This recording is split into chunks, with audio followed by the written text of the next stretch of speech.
하나님 말씀은 로마서 16장 1절부터 27절까지입니다.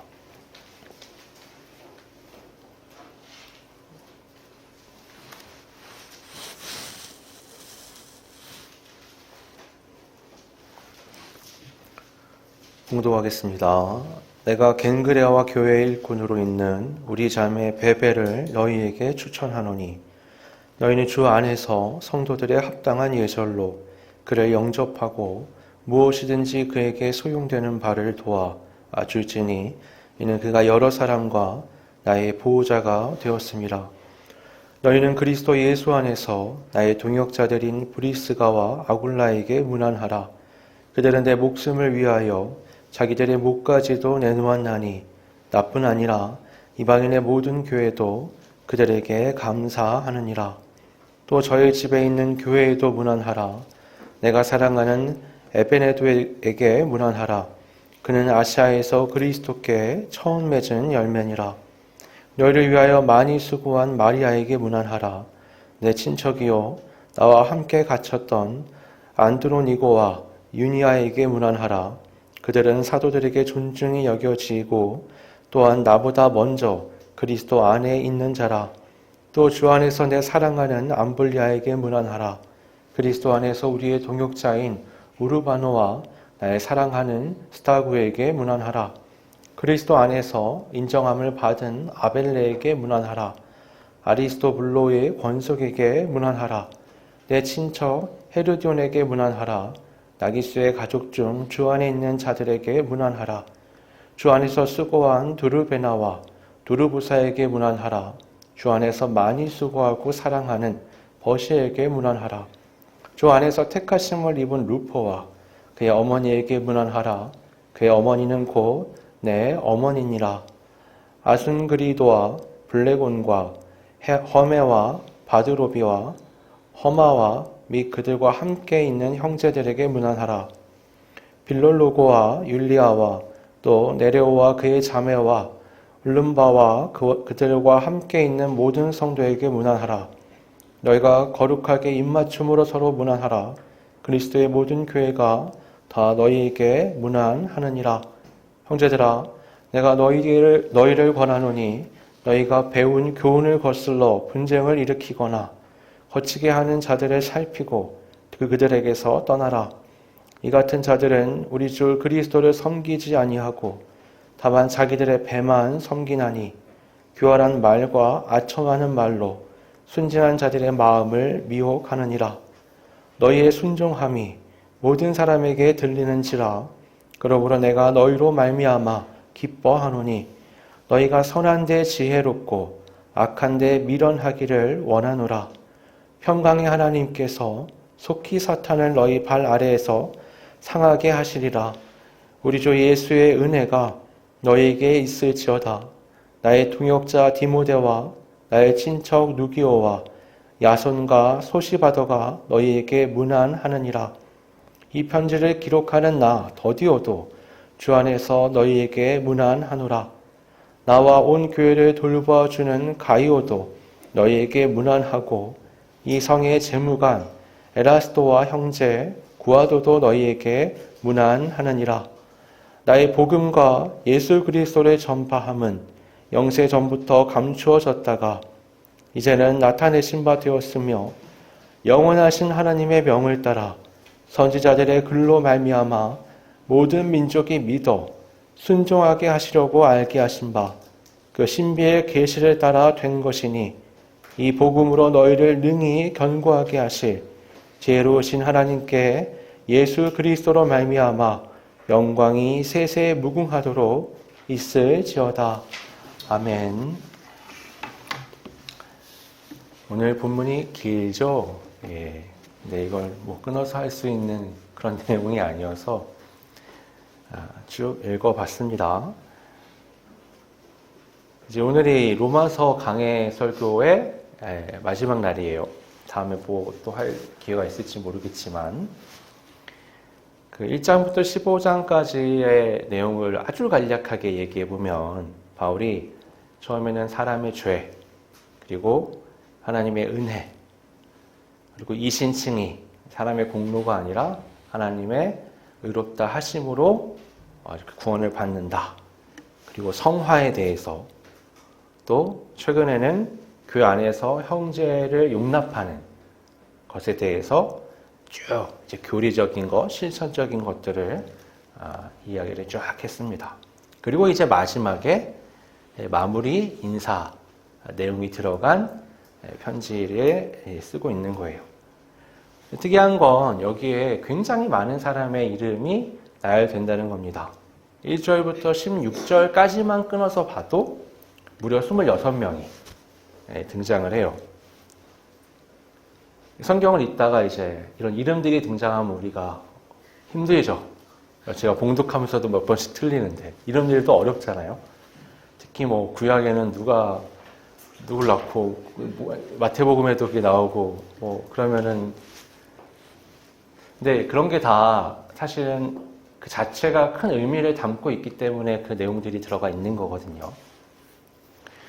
그래서 바울의 개인적인 안부 인사를 전하는 것처럼 보이기도 하지만 또 다른 면으로 보면 이게 바울이 전하고 있던 로마서 1장부터 15장까지의 그 말씀이 이 사람들의 이름과 관계 속에서 녹아있다라고 우리가 볼 수도 있어요. 1세기 로마 제국은 철저한 신분 계급 사회였습니다. 그러니까 뭐 개중에는 노예 중에서 아주 일반적 사회적 신분보다 높은 삶을 살았던 노예들도 있습니다만 그 아주 귀족 계급에 있는 집에 있는 귀한 노예들도 있거든요. 근데 대부분은 말도 안 되는 그 인간적 차별을 겪으면서 살 수밖에 없었어요. 로마 시민과 이방인에 대한 구분도 매우 명확했습니다. 로마 시민권자다 아니다. 그게 가져오는 그 사람에 대한 반응이 아주 달라요.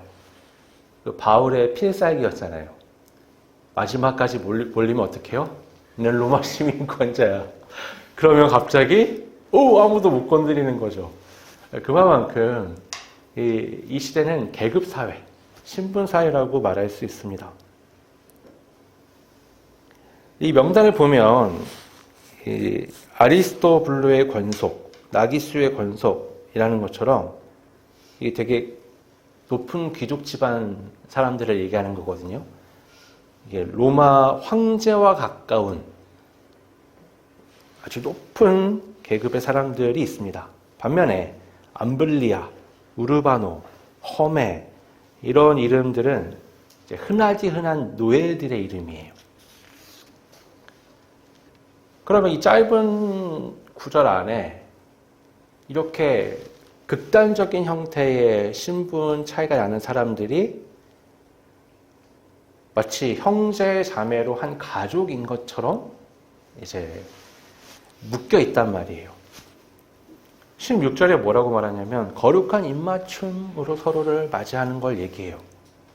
그러니까 최소한 바울의 인간관계 속에서 세상에선 상상할 수 없는 너무나 큰 갭이 있는 두 집단의 무리가 아무렇지 않게 서로 부둥켜 안고 수평적으로 마음과 생각, 신앙을 나눌 수 있는 어떤 교제를 했다는 걸 우리가 알 수 있는 거예요. 이 구절들 속에서 우리가 주목해야 볼 거는 그리스도 안에서라는 말이 반복된다는 거예요. 그리스도 안에서, 그리스도 안에서. 이 사람들이 사회적인 어떤 상식과 신분을 초월해서 도저히 세상에서는 상상조차 할 수 없는 교제를 이루어갈 수 있는 이유는 딱 하나인 겁니다. 그들이 그리스도 안에 있었기 때문에 그 안에서 이렇게 가능했던 거예요.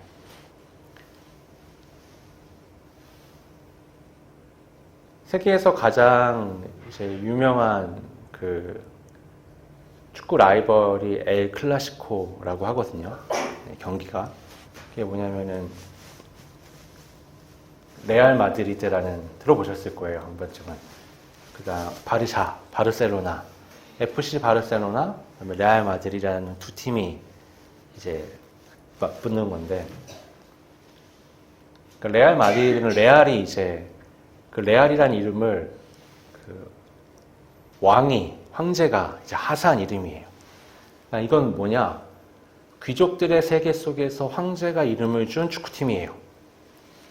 스페인도 이제 구역이 한 4군데로 찢어져 있거든요. 그거를 이제 스페인이 결국에는 다 점령을 한 거였는데, 피지배 국가였었던 이제 카탈로니아 지역에서는 당연히 이 왕에 대한 반발이 크겠죠. 여기서 만들어진 팀이 뭐냐? FC 바르셀로나, 바르샤예요.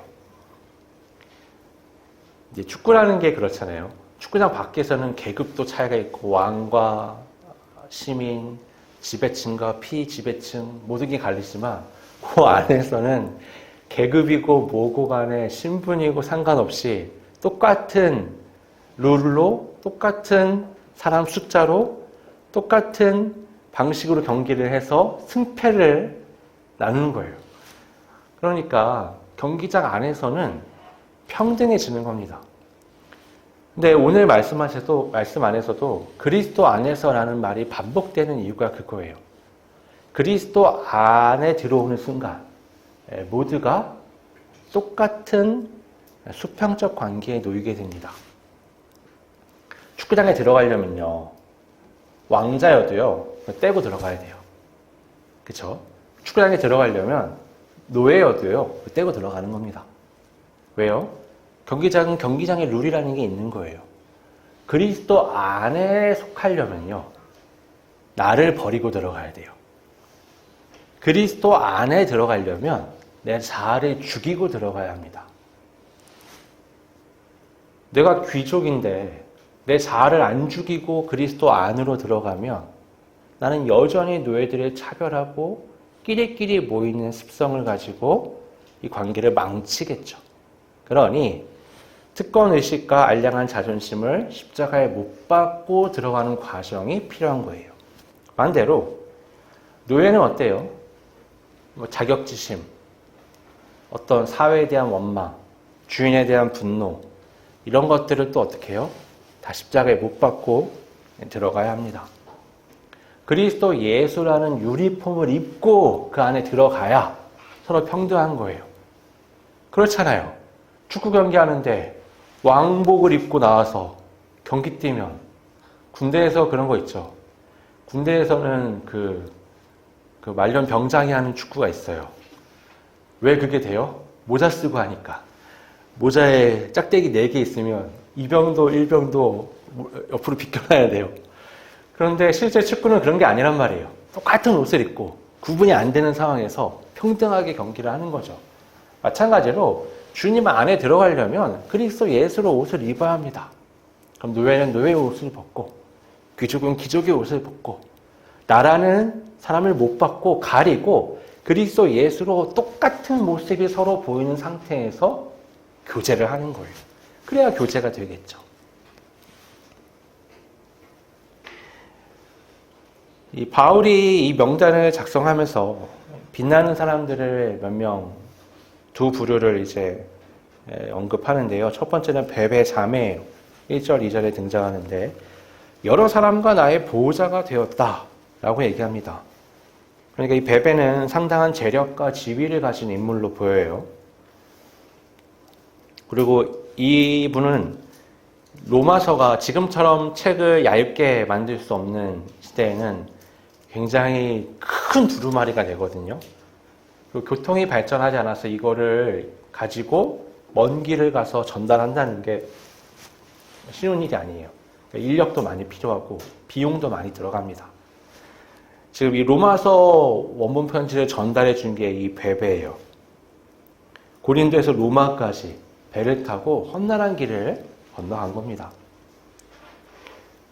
그러니까 그녀는 자신이 가진 재물과 지위를 자신을 치장하거나 위하는 데 쓰지 않고 교회를 섬기고 남을 섬기고 전도하는 일에 자신의 모든 걸 내어준 거예요. 더 놀라운 사람들은 3절, 4절에 등장하는데 브리스가와 아굴라 부부입니다. 뭐라고 얘기하냐면 그들은 내 목숨을 위하여 자기들의 목까지도 내놓았나니.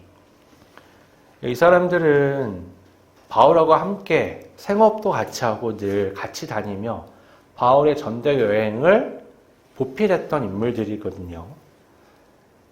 인간이 가진 자아 중에 가장 강력하고 통제할 수 없는 본능은 생존입니다. 살고자 하는 그 본능은 그 죽음의 위협이 닥쳐왔을 때 무엇보다 우선돼서 작동하게 되어 있어요.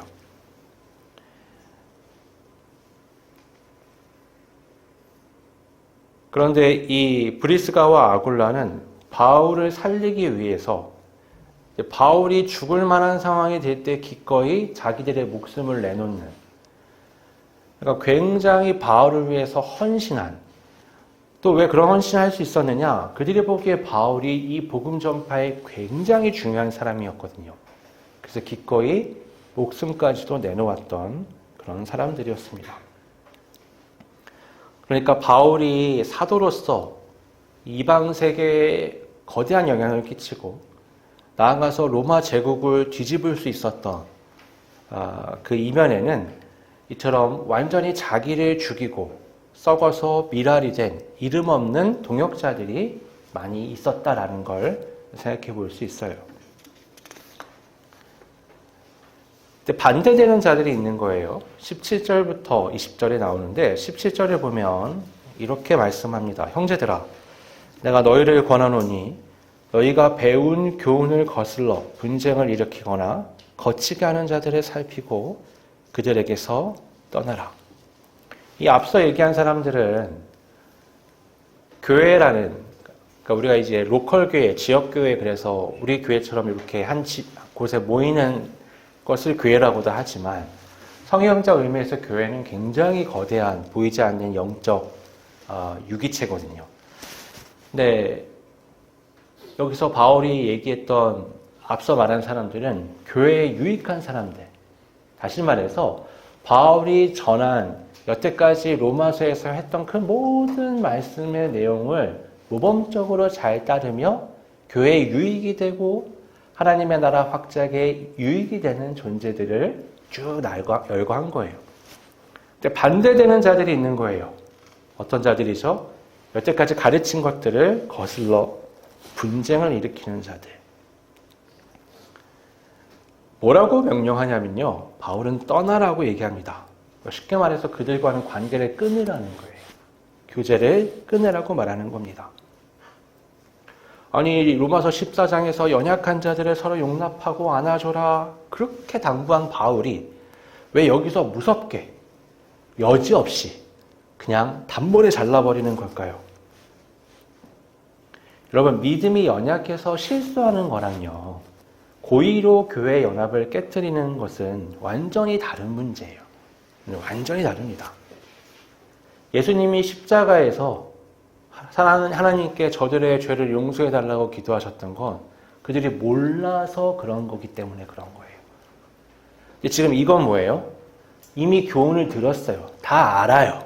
그럼에도 불구하고 교회 분탕질을 하고 깨트리고 사람을 이간질하는 자들에 대해서 얘기하는 겁니다.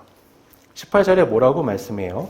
이 같은 자들은 우리 주 그리스도를 섬기지 아니하고 다만 자기들의 배만 섬기나니 교활한 말과 아첨하는 말로 순진한 자들의 마음을 미혹하느니라.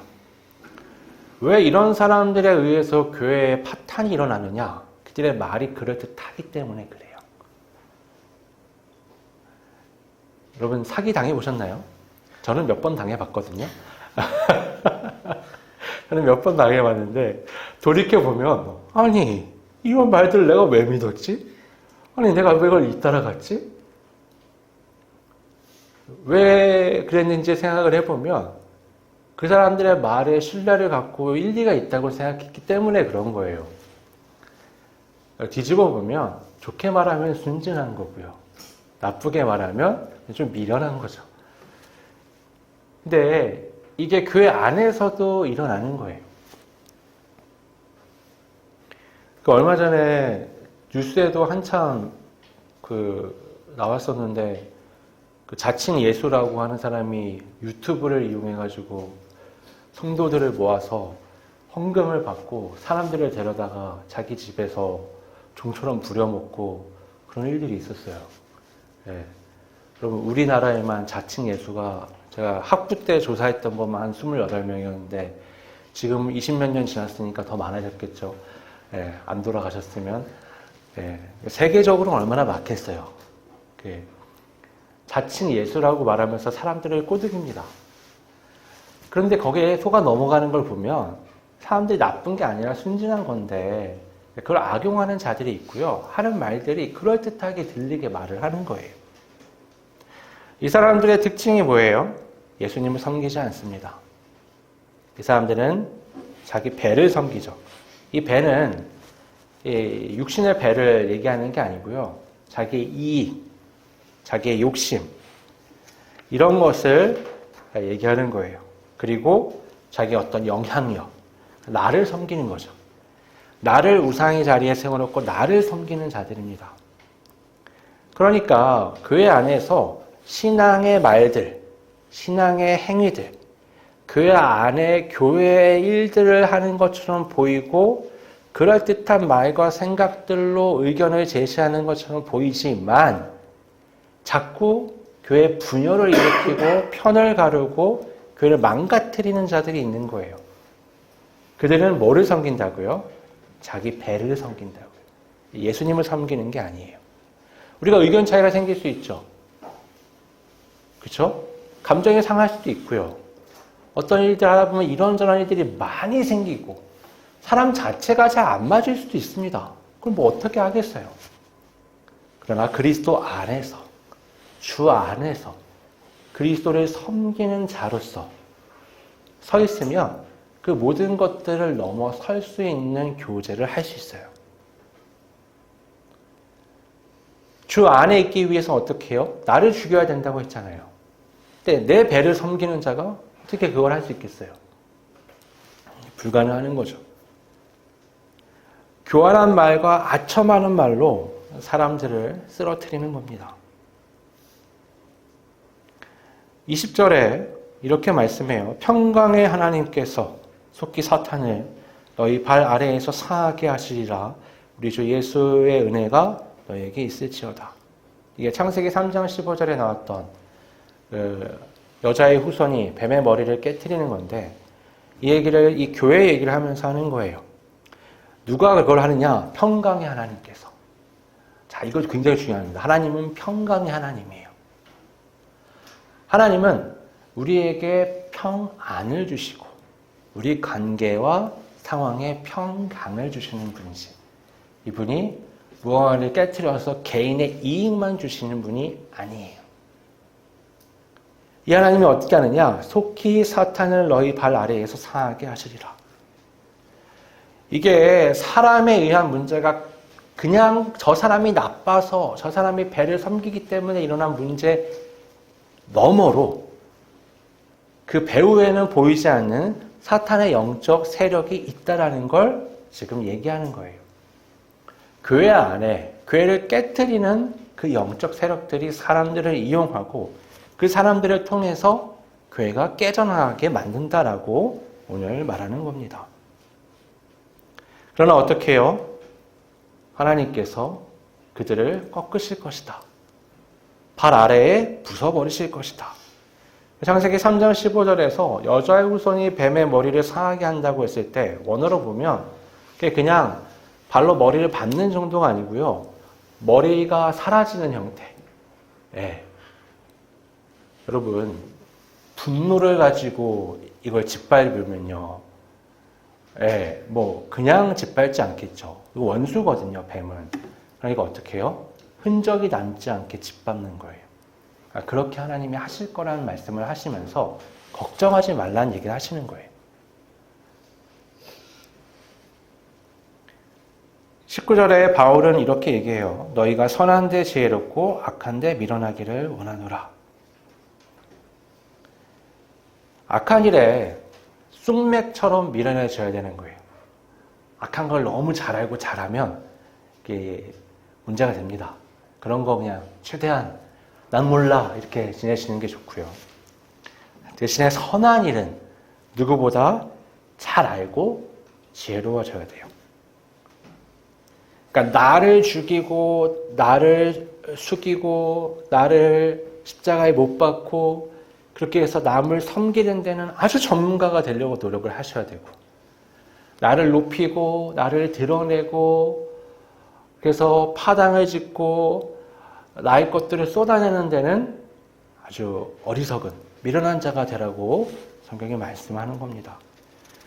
그렇게 해나가면 교회는 건강하게 자라갈 수 있어요. 마지막으로 25절부터 27절에 이제 결론이자 송영이 나옵니다. 25, 26절 보시면 나의 복음과 예수 그리스도를 전파함은 영세 전부터 감추어졌다가 이제는 나타내신 바 되었으며 영원하신 하나님의 명을 따라 선지자들의 글로 말미암아 모든 민족이 믿어 순종하게 하시려고 알게 하신 바 그 신비의 계시를 따라 된 것이니 이 복음으로 너희를 능히 견고하게 하실. 바울은 이방인들이 복음을 듣고 변화되어 그 모든 귀족들, 노예들, 그들 모두가 그리스도 안에서 하나로 일어선 것이 자기 때문이라고 절대 얘기하지 않아요. 자기의 공로를 조금도 얘기하지 않습니다. 이걸 어떻게 바라보느냐? 이건 영세 전부터, 세상에 있기 전부터 감춰졌던, 우리를 구원하기 위해 감춰졌던 하나님의 신비다. 이걸 하나님께서 십자가를 통해서 우리의 세계 가운데 나타내신 거다. 그러면서 어떻게 해요? 자기는 철저하게 지웁니다. 다 지워버리는 거예요.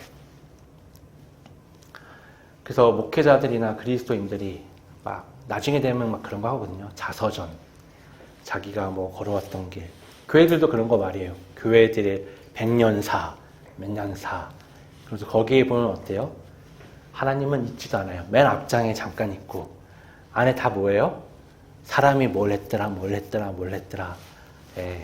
그런 거 필요가 없습니다. 그게 구원과 뭔 상관이 있어요?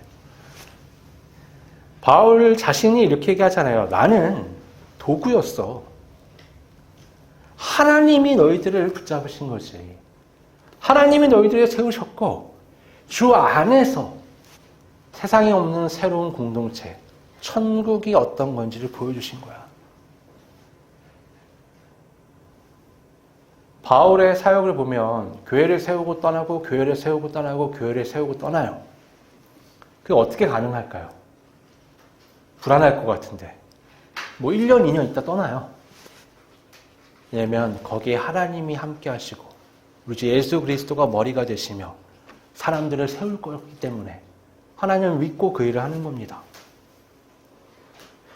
우리 27절 같이 읽어보겠습니다. 지혜로우신 하나님께 예수 그리스도로 말미암아 영광이 세세 무궁하도록 있을지어다. 아멘. 자, 이게 자아가 십자가에서 완전히 소멸된 사람이 인생의 마지막에 다다라서 부를 수 있는 최후의 찬양인 거예요. 지혜로우신 하나님께 예수 그리스도로 말미암아 영광이 세세 무궁하도록 있을지어다. 아멘. 나는 하나도 없죠. 나는 하나도 없어요. 오직 하나님 그리고 예수 그리스도만 있는 겁니다. 그러니까 뭐예요?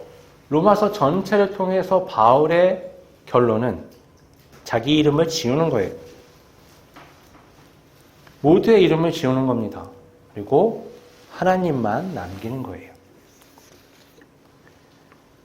근데 여러분, 우리의 삶은 어때요? 열심히 나를 남기고 나를 위하고 나를 어떻게든 끝까지 남겨보려고 하지만 여러분, 인생이라는 건 허무한 겁니다. 저는 전도서를 되게 좋아하거든요. 예, 우리가 잘 아는 그 부분을 좋아해요. 헛되고 헛되니 헛되고 헛되다. 거기 내용들이 뭐예요? 모든 게 다 헛되다는 거예요. 아니 뭐 자기가 뭔데 그런 얘기를 해. 솔로몬이니까. 누구보다 높은 위치에서 누구보다 많은 재산과 누구보다 많은 지식과 누구보다 많은 땅과 제국과 재물과 또 아내도 엄청 많아요. 첩도 많고요. 우리가 상상해 볼 수 있는 모든 걸 다 갖고 있던 사람이라고 말할 수 있어요. 그 사람이 인생 말미에 가서 보니까 어때요? 헛되고 헛되니 헛되고 헛되도다. 모든 게 다 헛되네. 그러면서 하는 얘기가 뭐예요? 하나님께만 소망을 둬야 한다는 게 전도서의 결론이에요. 여러분 인생 마지막에 죽음의 그 자리에 뭘 하시겠어요? 뭐가 나를 붙들어 주겠어요? 근데 우리는 어떻게 해요? 수많은 걸 남기는 거예요. 수많은 걸 준비합니다. 나를 위해서요. 여러분 마지막 가면 아무 쓸모가 없습니다. 자식들 키울 때 어때요? 엄청난 에너지를 둬가지고 뭔가 좋은 걸 해주려고 그러잖아요. 인생을 돌이켜보세요. 10대 때 그렇게 사셨어요? 부모가 나한테 그렇게 하면 싫다 그랬을걸요. 그냥 알아서 크도록 잘 자라도록 좋은 관계를 유지하는데 신경을 써야죠. 나도 마찬가지예요. 내가 나를 잘 보살피는 이유는 그리스도 안에서 내 자아를 죽이고 내 아내와 내 남편과 내 자식들과 내 부모와 좋은 관계를 만들어가며 이 살아가는 삶을 살아가는 거예요. 그 안에서도요. 내가 주 안에서 모든 인간관계를 회복하기 위해 노력하며 나를 죽이고 섬기고 사랑하는 포지션을 위해 살지 않으면 나는 내 배를 위해 살아갈 수밖에 없고요. 모든 관계를 다 망가뜨리게 돼 있습니다. 어떻게 알 수 있냐면요. 인생을 쭉 살아보고요. 내 주변에 남은 사람들이 있는가? 그 사람들과의 관계가 어떤가? 나는 이 그리스도 주 안에서 사랑하는 관계를 맺고 있는가? 바울이 지금 뭘 얘기해요? 무난해라, 무난해라, 무난해라. 우리가 무난한다. 이 이야기가 뭐예요? 로마 교회 난 아직 안 가봤어. 근데 내가 그리스도 예수 안에 있고 내가 하는 모든 복음의 메시지를 너희가 받아들인다면 내가 지금 말하고 있는 이 모든 사람들의 인간관계 너희들과 맺어지고 주 안에서 좋은 관계로 풍성한 열매를 맺을 수 있는 관계야. 나는 갈지 안 갈지 모르겠는데 일단 내가 보낸 사람들이 잘 맞이해주고 나중에 알게 될 이 사람들 서로 좋은 관계를 맺고 이 사람들은 다 자아를 죽인 자들 그리스도 예수 안에 있는 자들이니까 함께 교제해라. 그게 아닌 자들은 조심해라. 끊어내라. 얘기합니다. 여러분 복음을 안 들은 자들에게 얘기를 하는 게 아니고요. 복음을 들은 자들에게 하는 거예요. 우리한테 하는 얘기예요. 하나님을 섬길지 내 배를 섬길지 그리스도 예수 안에서 사람들을 섬길지 아니면 나를 섬길지 선택하면 되는 겁니다. 그건 하나님이 해줄 수 있는 게 아니에요. 그건 내가 해야 되는 거죠. 성경에요. 두렵고 떨림으로 너희 구원을 이루라라는 말씀이 있어요. 성경을 잘 보면 될 것이다 라는 게 있고요. 오늘 본문도 그렇죠. 하나님께서 사탄의 머리를 너희 발 앞에서 떨어뜨리실 거다. 밟으실 거다. 라는 얘기를 하면서 그건 될 거라라는 얘기를 하는 거예요. 근데 너네가 해야 한다라고 말씀하는 것들이 있어요. 하나님 앞에서 내 신앙의 선택은 내가 하는 겁니다. 그리스도 예수 안에서 건강한 하나님의 나라를 회복하는 우리 모두가 되기를 바랍니다. 아버지 하나님, 아담의 후손은 모든 관계를 파괴시킬 뿐인 삶을 살 수밖에 없지만 그리스도 예수 안에서 믿는 그리스도인들은 주님을 닮아 사람을 살리고 나를 살리는 그리하여 모든 관계를 살리는 가능성과 능력을 받은 존재들임을 우리 말씀을 통해 알았습니다. 하나님의 말씀을 따라 그 말씀을 듣고 그 말씀을 받아들이며 그 말씀을 원리로 기준으로 삶을 살기를 다짐하는 그리스도인으로서 주님 안에서 우리의 가정, 우리의 교회, 이 세계를 바라보며 가는 모든 곳마다 놀라운 회복과 생명을 나타내는 평강의 하나님이 역사하시는 참된 믿음의 삶을 살아갈 수 있도록 인도하여 주시옵소서. 거룩하신 예수님의 이름으로 기도드립니다. 아멘.